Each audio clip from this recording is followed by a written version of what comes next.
না বন্ধুরা, আজকে পিএসসি ওয়েবসাইটে যদি দেখা যায় তাহলে একটা নতুন আপডেট দিয়েছে, সেটা হচ্ছে important announcements regarding call letter of interview in electrical and mechanical engineering branch. এটাকে যদি আমরা ডাউনলোড করে দেখি তাহলে যেটা আসছে, এটা অনেকেই কোশ্চেন করছিল, যে টেক্সট করেছিল যে সবার ইন্টারভিউয়ের কল লেটার এখনও পর্যন্ত পাঠায়নি, তো সেটা নিয়ে একটা ইন্টিমেশন করেছে পিএসসি। এখানে যেটা লিখেছে যে call letter for the interview will be sent to you prior to the date of the interview of the candidate concerned after online verification of documents। ঠিক আছে, যে অনলাইন ডকুমেন্ট ভেরিফিকেশনের জন্য ডেট দিয়েছিল, অনলাইন ডকুমেন্ট ভেরিফিকেশন যখন হয়ে যাবে তারপরে যারা ডকুমেন্ট পাঠিয়ে দিবে তোমার পিএসসি ওয়েবসাইট যেটা দিয়েছে বা মেল যেটা দিয়েছে সেখানে, তারপর ওটা ভেরিফাই হওয়ার পর সেই ক্যান্ডিডেটদের ইন্ডিভিজুয়াল তারা মেল করে দেবে, যে কল লেটার মেল করে দেবে তাদেরকে। ঠিক আছে, তো এরকমই হয় যে পরপর তোমরা যাদের শিডিউল আছে পরপর, তারা কিন্তু যাদের আগের শিডিউল তারা কিন্তু আগেই তোমরা কল লেটারটা পেয়ে যাবে। এরকমই শুরু হয়েছে, যারা প্রাথমিক দিকে আছে কল লেটার দেওয়া শুরু করে দিয়েছে, তো বাকি সকলের কল লেটার চলে আসবে যাদের ডকুমেন্ট ভেরিফিকেশন ঠিকভাবে হয়ে যাবে। ঠিক আছে, তো এটা নিয়ে কিছু ইস্যু হওয়ার কথা না। তারপরেও যদি কারো দেখা যায় যে ইন্টারভিউ শিডিউল দিয়ে দিয়েছে, এরকম একটা কেস হতেই পারে, নোট করে নাও ভালো করে। এরপরেও দেখা যায় যদি কারোর ইন্টারভিউ শিডিউল দিয়ে সামনে চলে এসছে অথচ মেল পায়নি বা ইন্টারভিউ যে কল লেটার পায়নি, তারা পিএসসি অফিসে গিয়ে যোগাযোগ করতে পারো। সেরকম কোনো কথা থাকলে কনফিডেন্সিয়াল সেল আছে পিএসসি, সেখানে গিয়ে যদি তোমরা যোগাযোগ করো, তিনারা অবশ্যই তোমাদের হেল্প করবে। ঠিক আছে, এখন যে জিনিসটা হয় যে তোমাদের একটা প্রবলেম হয়, যারা সিলেক্ট হয়েছো তো তাদের কিছু ইস্যু থাকে, সকলে তো তোমরা নিজেদের মধ্যেই আলোচনা করলে সেই জিনিসটা ঠিক হয়ে যায়। সেটা দেখেছি যে আমার একটা, সেই জন্য তোমাদের সুবিধার্থে কি পিএসসি জেই ইলেকট্রিক্যাল বলে একটা গ্রুপ হোয়াটসঅ্যাপে বানানো আছে, তোমরা যারা সিলেক্ট তারা জয়েন করতে পারো। যে লিঙ্ক যেটা গ্রুপের যে লিঙ্ক সেটা আমি ডিসক্রিপশান বক্সে দিয়ে দেবো, বা তোমার কমেন্ট যে সেকশন থাকবে সেখানে আমি পিন করে দেবো। তাহলে তোমাদের কি যারা সিলেক্টেড হয়েছো সেই একই গ্রুপের মধ্যে থাকলে সবার যে ইস্যুটা থাকে, যে প্রবলেমটা হবে, সেগুলো তোমাদের সলভ হয়ে যাবে। আর যারা আগে ইন্টারভিউ দিয়ে এসছে তাদের যে এক্সপিরিয়েন্সটা সেটা যদি শেয়ার করে, তাহলে তোমাদের পরে ফার্দার সেই জিনিসটা তোমাদের উপকার হবে, সেটা বুঝলে। সেম জিনিস যদি মেকানিক্যালও চাও, মেকানিক্যালেরও আমি গ্রুপ এরকম একটা বানিয়ে দিই। তো তোমরা যারা সিলেক্ট হয়েছো তারা কাজ করে গ্রুপের মধ্যে জয়েন করে নিলে সেই জিনিসটা তোমাদের নিজের যে ইস্যুগুলো সেগুলো কিন্তু অনেকটাই সলভ হচ্ছে, আমরা যেটা দেখছি ইলেকট্রিক্যালের গ্রুপ থেকে।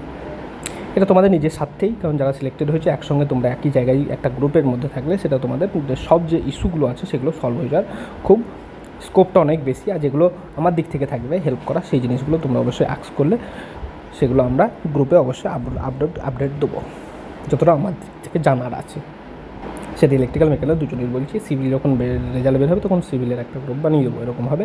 তো সবার নিজের যে প্রবলেম সেগুলো তোমরা রাইজ করতে পারো গ্রুপের মধ্যে, আর সলভও তোমরা নিজেই করে দেবে। যেগুলো পারবে না সেগুলো অবশ্যই আমি তোমাদের হেল্প করে দিতে পারি। ঠিক আছে, এখন আসি সিভিল ইঞ্জিনিয়ারিংয়ের কথা। দেখো ইঞ্জিনিয়ারিংয়ের ব্যাপারটা আমরা আসি, সিভিল ভাইদের কথা বললে সত্যি কথা খুবই খারাপ লাগছে। সব রেজাল্টে দিচ্ছে, শুধু সিভিলে বাদলে সিভিলের ক্ষেত্রে সেই ডায়লগটাই মনে চলে আসছে, যে তারিখ পে তারিখ হচ্ছে সেই ব্যাপারটা খুবই প্যাথেটিক জিনিস। কারণ রেজাল্টের জন্য ওয়েট করা একটা আলাদা ব্যাপার, একটা ডেট দিয়ে দিচ্ছে পিএসসি, একটা ডেট দিচ্ছে, সেই ডেটের মধ্যে বা তারিখও বলে দিচ্ছে, ডেও বলে দিচ্ছে, সেই ডেটের মধ্যে সবাই ওয়েট করে আছে রেজাল্ট দেবে, তবুও পাবলিশ করছে না। এটা খুবই কষ্টের ব্যাপার।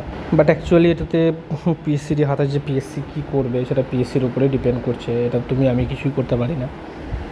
যেটার জন্য লেট হচ্ছে সেটা মনে হচ্ছিলো যে তোমার ভ্যাকেন্সি যেটা বার হলো বা ভ্যাকেন্সি অ্যাড হওয়ার কথা ছিল, সেই জিনিসটা একটু অ্যাড হয়েছে বলে সেটা একটু লেট হচ্ছিলো তোমাদের রেজাল্টে। কারণ ভ্যাকেন্সি যখন ফাইনাল করে দেবে, তারপর যখন ইন্টারভিউ শুরু হয়ে গেলো তখন ভ্যাকেন্সি ফাইনালটা হয়ে যায় মোটামুটি। তোমাদের আগেও আলোচনা করেছিলাম ভ্যাকেন্সি নিয়ে, যখন ভিডিও বানিয়েছিলাম, যে ইন্টারভিউ আগে পর্যন্ত তোমাদের ভ্যাকেন্সি যেগুলো থাকবে সেগুলো আপডেটেড হতে থাকবে। তো সেজন্য যে ভ্যাকেন্সি যে লিস্টটা দিয়েছিলো সেটাতে লেখাই ছিল কিন্তু টেন্টেটিভ ভ্যাকেন্সি। ঠিক আছে, যে একটা টেন্টেটিভ ভ্যাকেন্সি দিয়েছিলো ওটা আবার আপডেটেড হতে পারে ইন্টারভিউ পর্যন্ত। তো রিসেন্টলি দেখেছো সুন্দরবন অ্যাফেয়ার্স ডিপার্টমেন্টে ভ্যাকেন্সি বাড়িয়েছে, ওটা নিয়ে তোমরা কোশ্চেনও করেছো সুন্দরবন অ্যাফেয়ার্স ডিপার্টমেন্টে কীরকম কাজ হয় কি না, সেটাও পেয়ে যাবে অবশ্যই।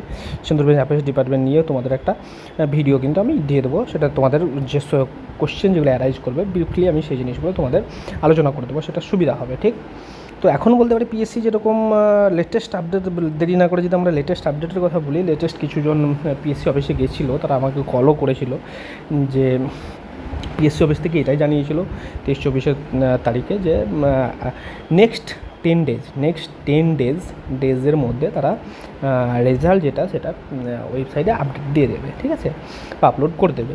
তো সেই হিসাবে যদি দেখি আমরা নেক্সট উইক এর মধ্যেই সেই ডেটটা চলে আসছে। তো আশা করা যায় নেক্সট উইকে, দেখো, কারণ এটা একজ্যাক্ট একটা টাইম দেয়নি, যেহেতু বলেছে 10 ডেজ বা এরকম একটা টাইম দিয়েছে, তো সেরকম হিসেব করলে আমাদের নেক্সট উইকটা আসে। তো দেখো, আশা করা যায় নেক্সট উইকে দিতে পারে পিএসসি যেরকম বলেছে, আমরা আশাই করতে পারি। পিএসসির একটু বড়ো লিস্ট, সেটা বার হতে একটু টাইমও লাগবে। তো যদিও যতটা টাইম নিচ্ছে এতটা নয়, তবুও দেখো লাস্ট আপডেট এটাই ছিল যেটা পিএসসি অফিস থেকে। দেখো এবার কী হয়।